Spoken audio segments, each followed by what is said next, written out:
يا اهلا بالشباب، ايه الاخبار؟ عاملين ايه؟ كله كويس؟ هو الحقيقه في شغل وفي وظايف وفي كل حاجه، ولكن ساعات فينا الانسان يعني محتاج كده يبص لنفسه ان هو مش اجمد حد في الكون. انا بس بحاول اظبط نفسي في السنتر. مش اجمد حد في الكون وان هو يعني مظبط كل حاجه. لا، الموضوع كله في ان انت تشوف الجوب اللي انت عايز تقدم عليها، وليكن هي جوب اتش ار. تمام، زي حالاتي كده اتش ار وليرنينج اند ديفلوبمنت والحته دي كلها. طيب، الاتش ار اصلا من الاول كده خالص، من البدايه الصح يا جماعه ان هو ما يكونش بايزد، ما يكونش متحيز لاي حاجه من دي. لا يكون عنده بايسز ولا يكون عنده تروماز. مش بقول ان هو بيرفكت هيومن بينج، ولكن لا، تظبط نفسك الاول عشان خاطر اي حد. حتى انا قلت ده كمان في التيتشر. يعني انا لو قلت اتكلمنا على تيتشر دلوقتي، طيب محتاج برضو يظبط في نفسه، محتاج برضو ما يكونش بايزد، محتاج برضو يكون حد يكون حد سوي عشان خاطر هيتعامل مع ناس، هيتعامل مع طلبه. فبالتالي لو حلو، فبالتالي لو هو بايظد او عنده ترومات وكده وما ظبطش الترومات دي او ما تعاملش معاها، هيطلعها على العيال، والعيال برضه هتطلع من عنده تروماتايزد، كارهين اللغه وكارهين، زي ما انا اتكلمت في حلقه التي كي تي. مش عارف هتظهر في الاي ولا لا. تمام. فبرضه الاتش ار محتاج يعني في كده جانبين في كل وظيفه. الجانب اللي هو الجانب النفسي بتاعك انت كشخص، والجانب بقى البروفيشنال بقى اللي هو الجانب المهني. حلو. الجانب النفسي بتاع الاتش ار وبتاع الانجليش تيتشر، الاثنين بيعاملوا بشر، فبالتالي عندهم نفس يعني الكريتيريا شويه. تمام. فلا، لازم يخلي باله من الترومات اللي عنده عشان ما تطلعش وهو بيعاقب العيل كده. ممكن مثلا يضطر ان هو يوقفه اكتر، ولا اصلا يعني خلينا نتكلم بجد، يعني المفروض ما يوقفوش، يعني لا يوقفه ولا يقول له يعاقبه باي شكل من الاشكال. هو ملوش ان هو يعمل كده اصلا. تمام. فحته ان هو العقوبه وكده، لا، لو ما تخلصش من ده وهو كبير كده قبل ما يدخل على التدريس، ممكن يطلع البايسز دي على الاولاد، وهتلاقي ابنك في الاخر كاره اللغه وما انتش عارف هو كارهها ليه، او كاره وات ايفر بقى السبجكت يعني. والمدرس بتاعه عنده ترومات، فبالتالي بيطلعها على الولد. فدي حاجه برضو مهمه. تمام. وبرضو الاتش ار هيتعامل مع بشر، هيكون من وظيفته ان هو يشوف ده يترقى ولا لا، ده يطلع البوزيشن ده ولا لا، ده يتقبل اصلا ولا لا. فلو انت ممكن تكون بايظد الجامعه يا عم، ممكن تكون بتكره جامعه معينه عشان خاطر فيها واحد عمل معاك موقف مش لطيف، فانت ممكن ما تقبلش كل الناس اللي جايين من الجامعه دي عشان انت بايظد، ما اتعالجتش من الحته دي، او انت تروماتايزد من الجامعه دي، تروماتايزد من سكان بلد معينه عشان خاطر هم بتسمع عنهم كلام معين، او واحد منهم عمل معاك كلام معين، فبالتالي ممكن تكون بايظ في الحته دي.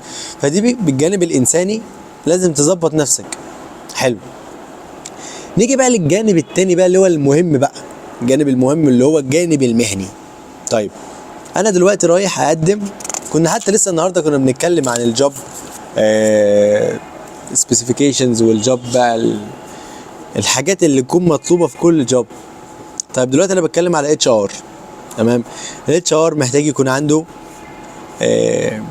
communication abilities، وعرفنا الفرق ما بين abilities وسكيلز، او competency وسكيلز. السكيل بتكون بتمشي بيها نفسك، اما السكيل لا، انت خلاص. اما الكومبتنسي فلا، انت خلاص بقيت بروفيشنال في الحته دي وفاهم فيها فعلا، وخلاص بتعملها بالسب كونشس. انت خلاص هي فعلا بقت جداره عندك، انت بقيت جدير في الحته دي.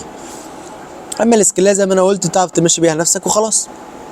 طيب، لازم يكون عندك communication abilities، لازم يكون عندك negotiation skills كويسه، لازم يكون عندك problem solving skills كويسه. تمام. skills. تمام. محتاج يكون عندك organization skills، محتاج يكون عندك English language ability تكون عاليه، لانك هتعمل انترفيوز بالانجلش، فبالتالي محتاج يكون الانجليش بتاعك عالي. طيب، هنا يا جماعه بنتكلم على الحاجات اللي انت هتلاقيها في الجوب. هل انت بقى والله انت خريج اي كليه، مالناش دعوه انت في كليه ايه، ومالناش دعوه انت بتدرس مجال ايه، مش مشكله، بتدرس تجاره، تربيه نوعيه، اداب، طب، هندسه، اي كليه، وعايز تقدم على جوب معينه. طيب من الطبيعي ان انا بروح اشوف الجوب ديسكريبشن عامل ازاي، ماشي، واشوف بقى الحاجات اللي مطلوبه مني. طيب انا عامل دي انا مش عاملها، محتاج اطور دي محتاج اتعلمها، دي محتاج اشتغل عليها من الاول. هي دي الطريقه الصح في اللي انت بتروح عايز تشتغل جوب معينه، وبتسرش على الجوب على لينكد ان وليكن، بعدين تبدا تتكلم في ايه، ان انت تتعلم الحاجات دي، وتتكلم ان انت تقدم في الجوب دي. ولما قدم في حاجه انتري ليفل، ما تكونش اللي هي البروفيشنال، مش البروفيشنال، ما تكونش اللي هي بوزيشنز عاليه طبعا، انت اللي تقدم في الاول. فبالتالي يا جماعه الموضوع ده مهم قوي قوي قوي، وانا حسيت ان في ناس كتير عندها سلبيه تجاه الموضوع ده، فانا حبيت يعني اوضحه. حبيت ان انا اقول لك ان انت قبل ما تحبط، او قبل ما تحس باحباط، قبل ما تحس انت باحباط، لا، اصلا انا اقول لكم حوار الاحباط ده يعني على جنب كده برضو.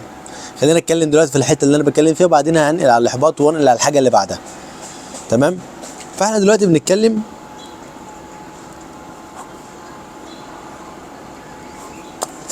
بنتكلم بسجل الحاجات عشان ما انساش.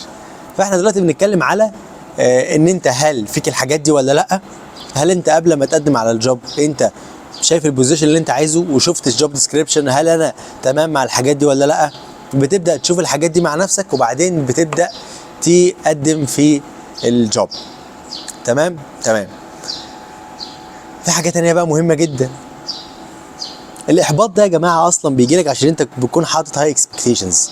انت انت بتتوقع ان هم هيقبلوني في الجوب دي علشان خاطر انا جامد. طيب يا سيدي، نفترض ان انت كنت جامد، ان انا الكلام اللي انا قلته ده حوار ان انت تطور في نفسك الاول، وتظبط امورك، وتهندل حركاتك وتكاتك. تمام، ماشي، عدى تمام، وانت هندلت المواضيع دي. طيب قدمت وما قابلتش، ايه المشكله برضو؟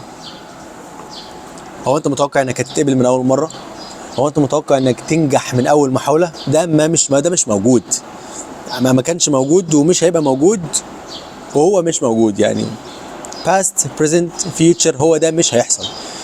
فحته انك تهاي اكسبكتيشنز، حتى يا جماعه في العلاقات، انت ممكن تكون بتكسبكت حاجات كبيره قوي من شخص معين في العلاقات، وده انت ما انتش عارف البريفرنس بتاعته مش موجود عندك. انت على ايه اعتقدت ان هم هيقبلوك انت في الجوب؟ وعلى ايه اعتقدت ان الشخص ده هيفضل باقي عليك طول حياته؟ وعلى ايه اعتقدت ان الشخص ده هيفضل معاك طول حياته؟ على ايه اعتقدت الكلام ده؟ الكرايتيريا بتاعتك عامله ايه؟ فانت الاكسبكتيشنز هنا مش احلى حاجه. احنا مش بنكسبكت، احنا بنشتغل وبنموف فورورد وخلاص.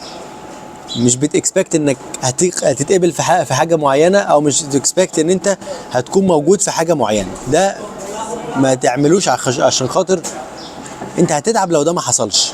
تمام. ده بالنسبه لحته الديسابوينتمنت والاحباط والكلام ده كله. طيب بالنسبه بقى في جانب حلو قوي هتكلم فيه، بعدين هقفل الفيديو. تمام. الجانب ده هو الامثله اللي انا شفتها قدامي دلوقتي. يا جماعه انا معايا طلبه، تمام، اغلبهم او ناس كتير قوي شفتهم امثله قدامي، طلبه في الكليات وشغالين في بوزيشنز كويسه، وفي شركات انترناشونال وشركات مالتي ناشونال.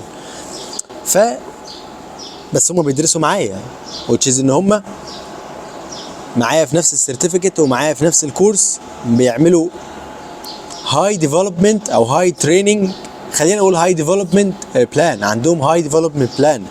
فان هم يدخلوا الاورجنايزيشنز دي حاجه بالنسبه لهم حاجه حلوه، وهم حاطين ده في دماغهم. فعشان كده بيعملوا بروفيشنال ديفلوبمنت في بروفيشنال بليسز، زي الاي يو سي مثلا. لما قلت لكم مثلا ممكن تدخلوا كورسز معينه عشان خاطر الكارير ديفلوبمنت بتاعكم. اوكي، فدي حاجه مهمه جدا. في ناس منهم شغالين في شركات، يعني بوزيشنز انا اول مره اسمع عنها. انا ممكن طالب في الكليه يشتغل البوزيشنز دي. ده معناه برضو ان الشركات نفسها مدياك السماحيه انك تروح تقدم وتروح تشتغل هناك، ان هم هيكونوا فلكسبل معاك في الوركينج اورز، فلكسبل معاك في يعني انتوا عارفين طبعا الطالب وعنده دلوقتي هو حد سينيور اللي انا بضرب عليه المثال، هم كذا حد عامه. تمام.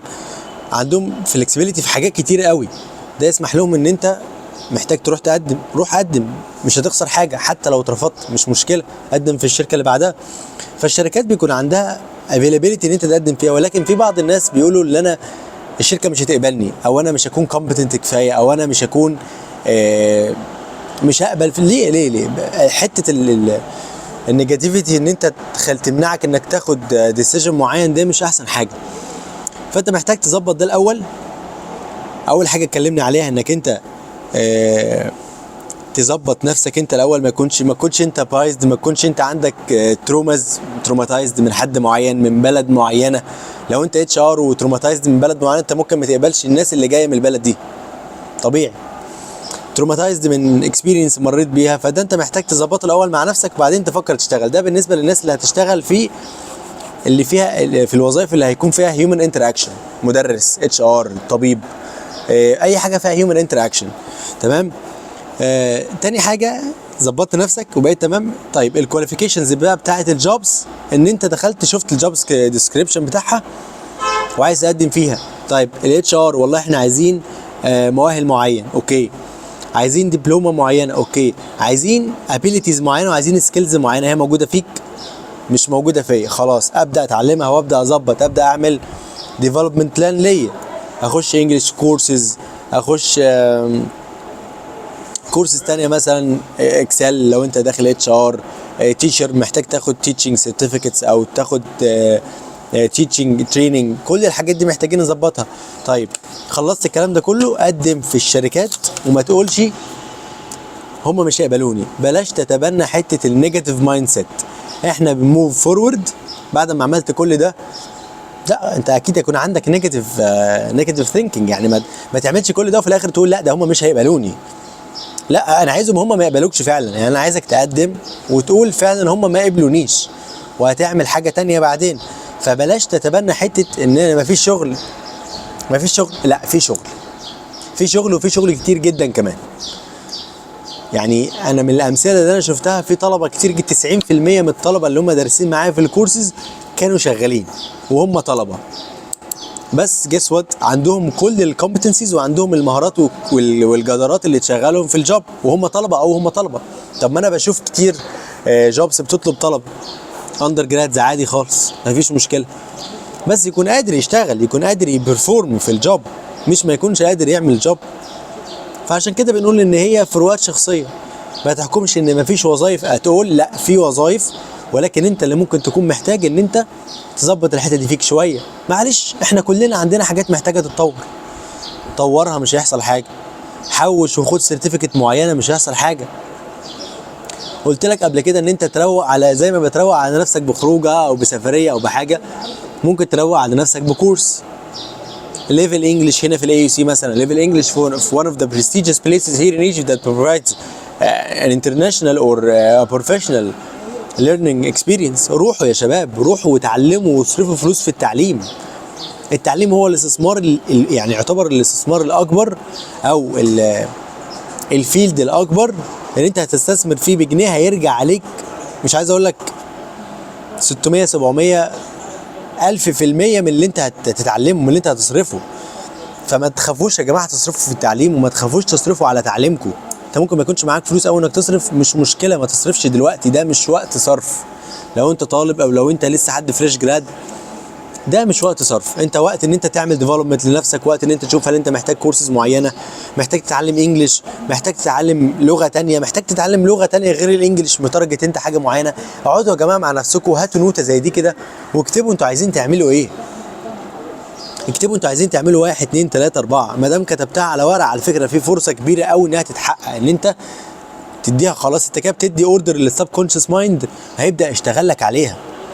فيا جماعه اكتبوا البلان بتاعتكم واكتبوا الاهداف بتاعتكم اللي انتوا عايزين توصلوها، واسعوا في الحياه كده وانتوا مبسوطين وانتوا بوزيتيف، وما تبصوش وما تسمعوش كلام حد ممكن يكون بيأثر عليكم نيجاتيفلي، عشان ده مش هيوديك طريق احسن حاجه. انا بدرس ده في الاتش ار وبدرس ده في الكوتشنج، واشتغلت كتير قوي في الليرنينج اند ديفلوبمنت فيلد سنين كبيره، تمام. المحبط، الليرنر المحبط ده اللي هو بيكون شايف الدنيا سودة او شايف الدنيا مفيش فرص والدنيا ضايعه، ده ما بيضرش غير نفسه. وكل الكانديديتس اللي بيكونوا موجودين كلهم بياخدوا التريننج وبيروحوا يتعينوا شركات معينه، وفي ناس منهم عندنا كونتاكت بيهم او معاهم بيقولوا لنا والله عملنا 1 2 3 4. فما تخليش اي نيجاتيف ثوتس تاثر عليك. طب في نيجاتيف ثوت في دماغي دلوقتي، مفيش شغل، مفيش شغل، طيب ابدا سرش على لينكد ان. محتاج بقى تبروفوك الحته دي، تكسرها.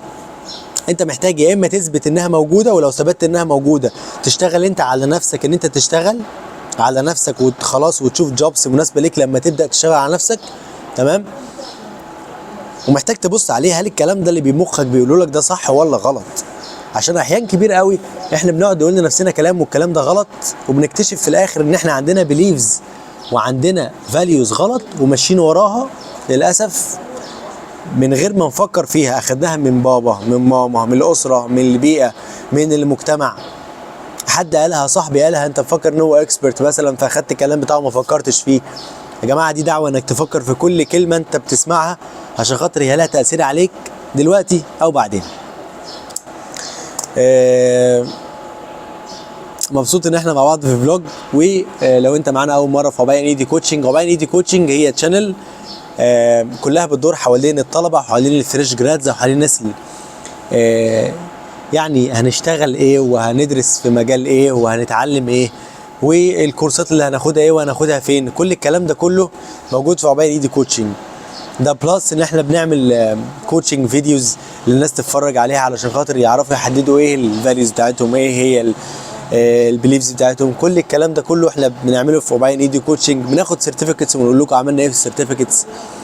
بندرس في اماكن معينه ونقول الاماكن دي اخبارها ايه، طب تروح ولا لا، طب ايه البيست سيرتيفيكتس في اماكن معينه، طب ايه البيست سيرتيفيكتس في فيلدز معينه. كل الكلام ده تعرفه في عباية ايدي كوتشنج. لو انت ما عملتش سبسكرايب في الشانل اتمنى تعمل سبسكرايب في الشانل وتتابع الشورتس بتاعتنا. واحنا موجودين على انستجرام وعلى تيك توك وعلى لينكد ان وعلى يوتيوب فور شور. وابشر يا صديقي، باي باي.